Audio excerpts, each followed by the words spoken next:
ইউকেতে second day আমার কিভাবে শুরু হলো আর কিভাবে শেষ হলো সেগুলোই নিয়ে থাকছে আজকের ব্লগ।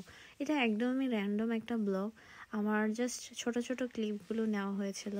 তো ইউকেতে আমি লন্ডনে স্টে করেছিলাম one day, and then London থেকে ওয়েলসে যাওয়ার জন্য ট্রেন নেওয়ার জন্য আমি সকালে ঘুম থেকে উঠে ব্রেকফাস্ট করেই মামার সাথে চলে গিয়েছিলাম। আর ট্রেন স্টেশন থেকে আমার যেতে 2 ঘন্টার মতো সময় লাগবে।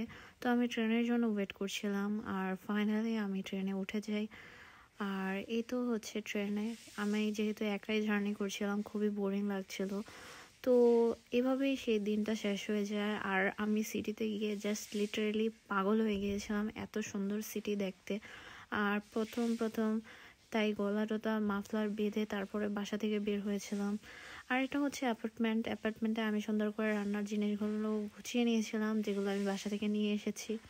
নতুনভাবে আবার নতুন লাইফ শুরু হলো। তো যাই হোক, সবাই আমার জন্য দোয়া করবেন। তো এইটা হচ্ছে আমার অ্যাপার্টমেন্ট থেকে বাইরের দিকে, আমি রাতে একটু বের হয়েছিলাম, একদম নিঃশব্দ হয়ে যায়।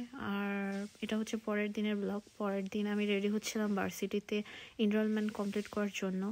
তো আমি জাস্ট নর্মালি রেডি হয়ে বের হয়ে গিয়েছিলাম, বিকজ এখানে সব কিছু এত ফাস্ট হয়, আমার তার সাথে মানিয়ে নিতে হয়তো বা আরও অনেক দিন টাইম লাগবে।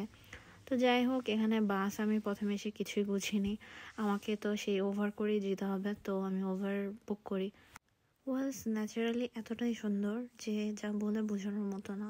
আর সিটি অনেক ক্লিন, যেটা দেখলে মন ভালো হয়ে যায়। এই তো চলে আসলাম আমার ভার্সিটিতে। ভার্সিটিটি বাইরে থেকে দেখতে যতটা ছোট মনে হয়, আসলে না, অনেক বড় ভিতরে।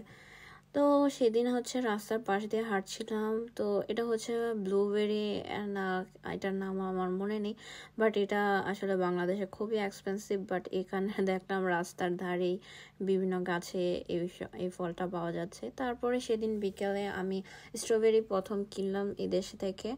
তো এই তো, সবাই ভালো থাকবেন, আল্লাহ হাফেজ।